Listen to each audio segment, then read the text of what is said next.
أعوذ بالله من الشيطان الرجيم. بسم الله الرحمن الرحيم.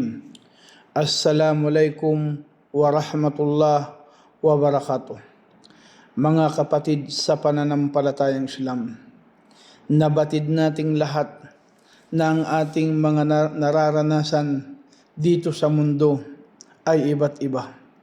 Hindi pantay-pantay, hindi pare-pareho, mga hatol na kung saan na hindi makatarungan. Ngunit batid natin na ang kabilang buhay ay naghihintay na walang pangapi sa araw na iyon. Katiyakan ang gantimpala sa kabilang buhay ay isang makatarungang gantimpala. Kaya't walang maaping kaluluwa ng kahit ano at hindi parurusahan ng Allah ang sino man sa kasalanang hindi niya nagawa. Ni hindi parurusahan ng higit sa nararapat lamang para sa Kanya. Ang Allah ay isang makatarungang hukom at Kanyang awa ay naunahan ang puot. At hindi magpapataw ng kaparusahan bukod sa mga karapat dapat sa pamamagitan ng pagtatapat niya at pagkakilala.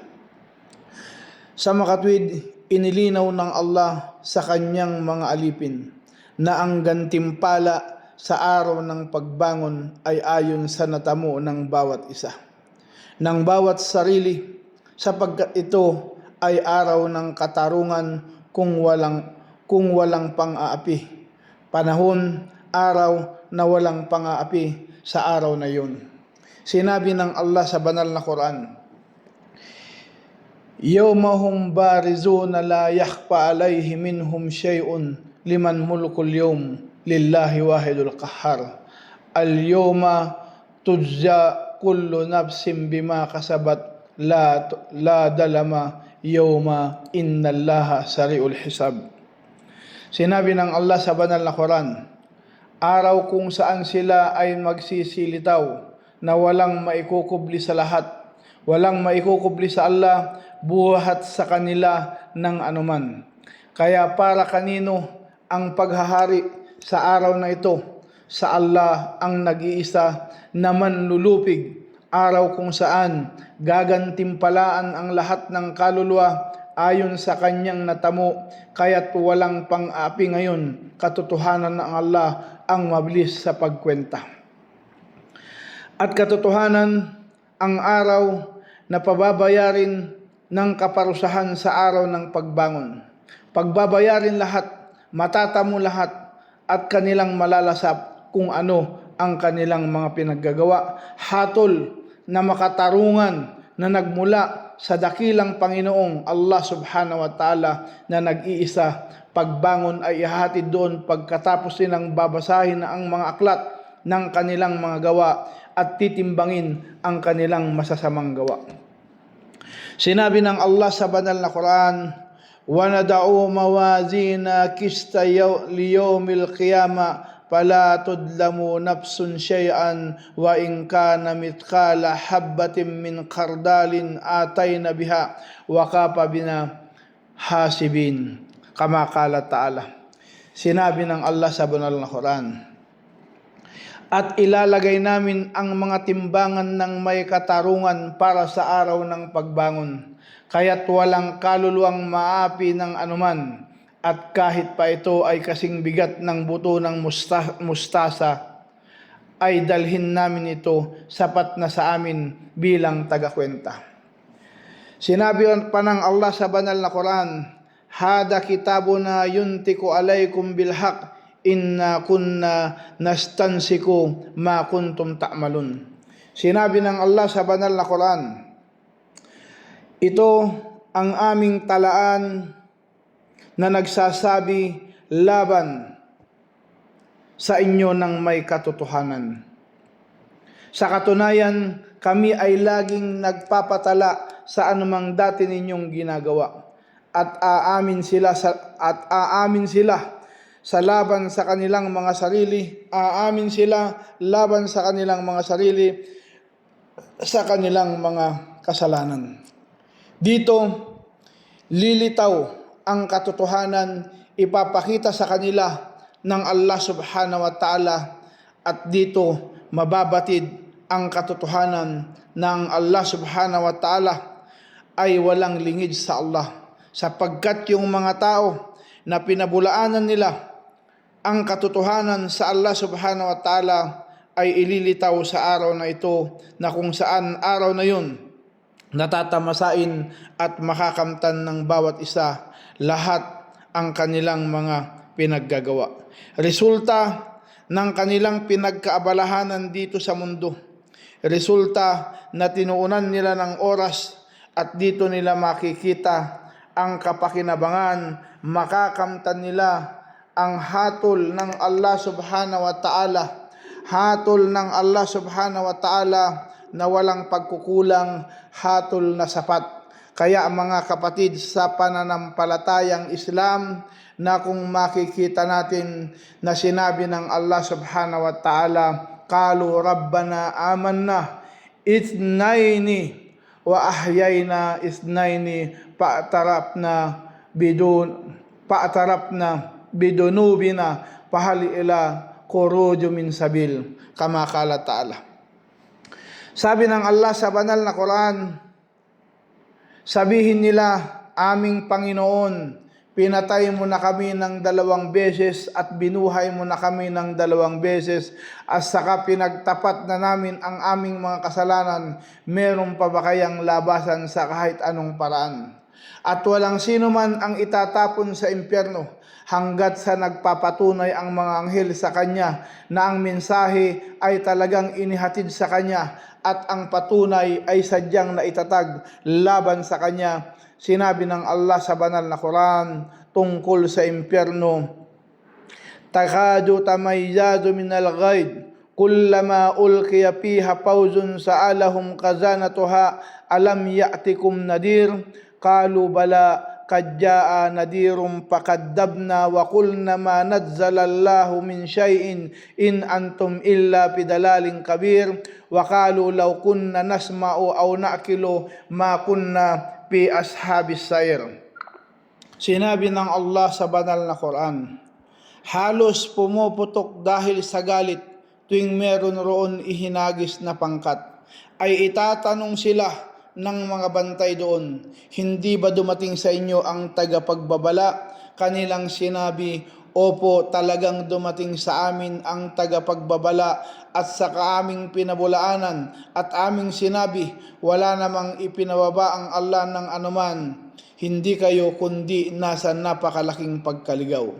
At kanilang sinabi, kung nakinig lamang kami o nag-isip, hindi sana kami makakasama sa lumalagablab na apoy. Pagsisisi ang tao na kung saan sa panahon na yun, sa araw na yun, pagsisisi ang mamumutawi sa kanyang bibig, sa kanyang dila, pagsisisi na ngunit wala na.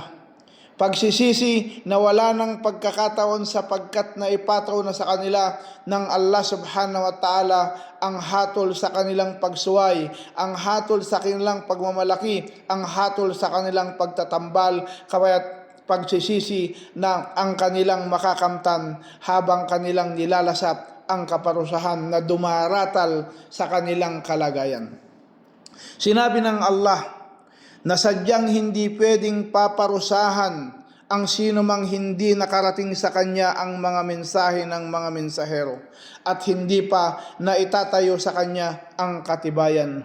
Wa man ihtada fa innama yahtadi li nafsi wa man dalla fa innama yudillu 'alaiha wa la tajiru waziratu wizra ukra wa ma kunna mu'addibin hatta nab'athar rasula.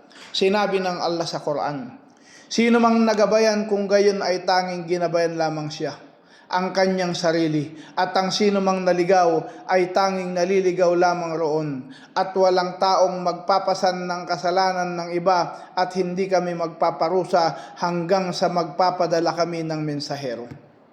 Mensahero na nagpabatid ng katotohanan na kanilang tinalikudan.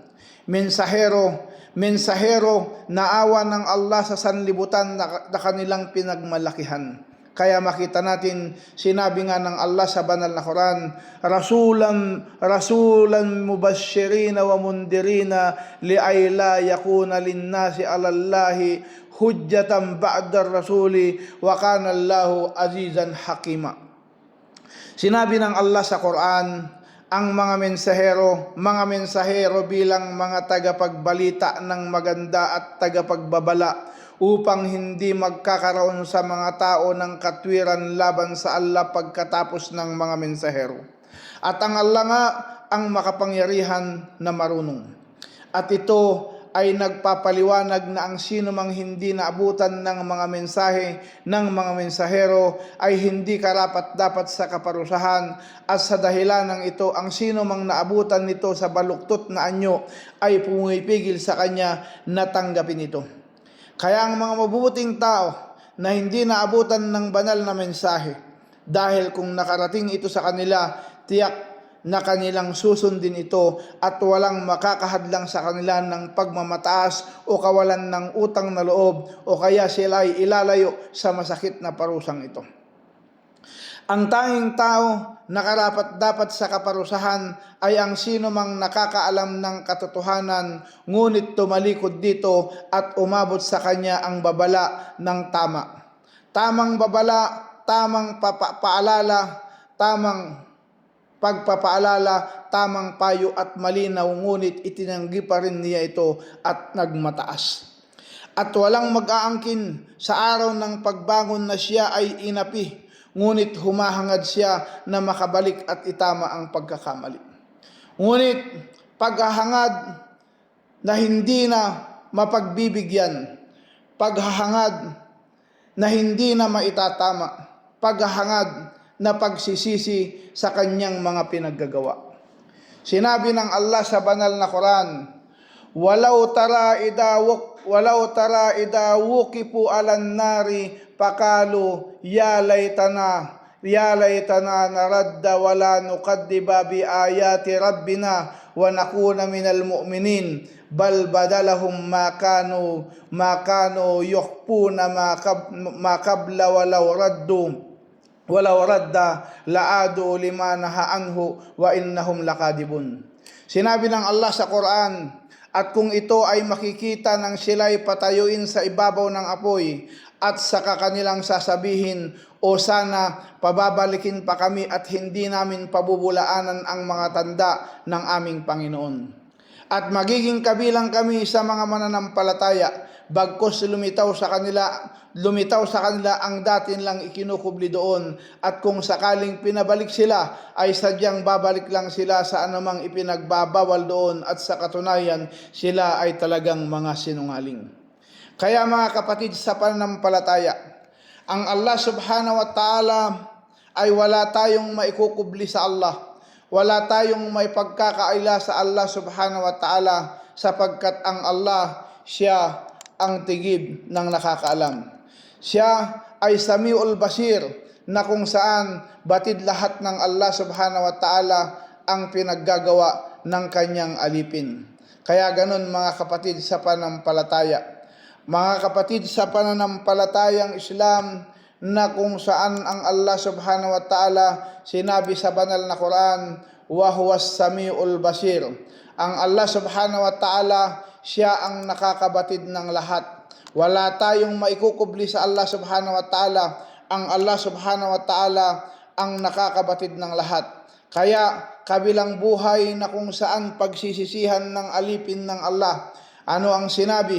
Ayon kay Abu Dar radhiyallahu anhu, ya ibadi inni haramtu dulma ala nafsi wa ja'altu bainakum muharraman fala tadalamu. Sinabi ng propeta sallallahu alaihi wasallam, inulat ni Abu Dar ayon kay Abu Dar radhiyallahu anhu, na inulat ng propeta sallallahu alaihi wasallam, o aking mga alipin, tunay ipinagbawal ko ang pang-api sa aking sarili, at ipinagbawal ko rin ito sa inyo sa pagitan ninyo, kaya huwag ninyong apihin ang isa't isa. At katotohanan, ito'y pinagbawal ng ating Panginoon na makapangyarihan, ang lahat ng kawalan ng katarungan sa kanyang mga alipin at bagay iyon ay pinagbawal niya ito sa kanyang sarili. Kaya't sinabi niya sa Hadithul Qudsi, Ya ibadi inni haramtu dulma ala nafsi wa ja'altu bainakum muharraman fala tadalamu. Sinabi ng propeta sallallahu alaihi wasallam sa Hadith Qudsi, o aking alipin, tunay na ipinagbawal ko ang pang-api sa aking sarili at ipinagbawal ko rin ito sa pagitan ninyo, kaya huwag ninyong apihin ang isa't isa. Innallaha la yadlimun nasu syai'an walakin nasa ampusahum yadlimun. Sinabi ng Allah, katotohanan, ang Allah ay hindi nangapi sa mga tao ng anuman, ngunit ang mga tao sa mga sarili nila ang umaapi. Inapinla ang kasakanilang sarili sa kadahilan ng nakamit ang kaparusahan. Naparusahan ang tao dahil sa kanyang sarili, naparusahan siya dahil sa kanyang pag-api sa kanyang sarili na gumawa siya ng kasalanan na nakamtan niya ang kaparusahan. Kaya makita natin, sinabi ng Allah sa banal na Quran, Hal yanduruna illa an ta'tiyahumul malaika aw ya'ti amru rabbika kadhalika fa'alal ladina min qablihim wa ma dalahumullahu walakin kanu anfusahum yadlimun. Sinabi ng Allah sa Quran, wala silang hinihintay maliban na darating sa kanila ang mga anghel o dumating sa kanila ang kautusan ng iyong Panginoon. Gayon din ang ginawa ng mga yaong nauna sa kanila, at hindi sila inapi ng Allah, ngunit inapi nila dati ang kanilang mga sarili. Pang-aapi sa kanilang sarili sa kadahilan ng sumuway sila sa Allah at dahilan kung bakit sila paparusahan. Sinabi ng Allah sa Quran, Innallaha la yadlimu mithqala darratin wa intaka hasana yudaipahu wa yu'ti min ladunhu ajran adima. Sinabi ng Allah, sa katunayan ang Allah ay hindi nang-aapi kahit kasing timbang ng langgam. At kung ito ay mabuti, ay pararamihin niya ito at magbibigay na mula sa kanya ng gantimpalang napakatindi.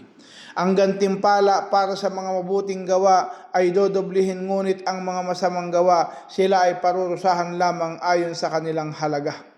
Kaya sinabi ng Allah sa Quran, Man jaa bihasanatin palahu asharu amsalha wa man jaa bihasanatin wa man jaa bisayyi'ati fala yujza illa mitlaha wa hum la yudlamun. Sinabi ng Allah sa banal na Quran, ang sino mang nagdala ng kabutihan ay mapapasa kanya ang 10 katulad nito. At ang sino mang nagdala ng kasamaan ay hindi pababayarin bukod sa kagaya nito, at hindi sila aapihin. Kaya ang mabubuting gawa ay pinararami ang gantimpala nito ng 10 ulit, at ang masamang gawa ay pareho sa ginawa niya, kaya't mapapahamak ang yaong iisang kasamaan, ngunit dumami kaysa sa dose-dose ng mabuting gawa. Hindi tama na ang ating mga hinala ay humantong sa pagtatanong kung karapat-dapat ba sa mga parusa sa kanilang kaparusahan. Sapagkat ang ating Panginoon ay may sukdulan sa pangatwiran at saklaw ang kaalaman, at siya ang makatarungang hukom, at ang kanyang awa ay sumasaklaw sa lahat ng bagay, at kanyang habag ay nauunahan ang kanyang puot, at siya ay higit na mahabagin sa kanyang nilikha at higit na nakakaalam sa kanila. At hindi matatamo ang kanyang pagpaparusa maliban sa sino mang patong-patong ang kanyang mga kasalanan at napapalagiran na siya ng kanyang kasalanan. Sinabi ng Allah sa banal na Quran, Bala man kasaba sayyiati wa ahat bihi khati'atuhu paulaika ashabun nar hum fiha khalidun. Sinabi ng Allah, Opo, ang sino mang kumamit ng kasalanan ay sumaklaw sa kanila ang kanyang kasalanan, kung gayon sila ay sa makatwid ang mga makakasama sa apoy kung saan doon sila magpakailanman. Kaya mga kapatid sa pananampalatayang Islam, magbalik loob sa Allah subhanahu wa ta'ala, gumawa ng mabuti, pagpapakatwid, pagsisisi sa ating mga nagawang kasalanan. Hilingin natin ang pagpapala, kapatawaran ng Allah. Kalugdan tayo dito sa mundo at saka sa kabilang buhay. Assalamualaikum warahmatullahi wabarakatuh.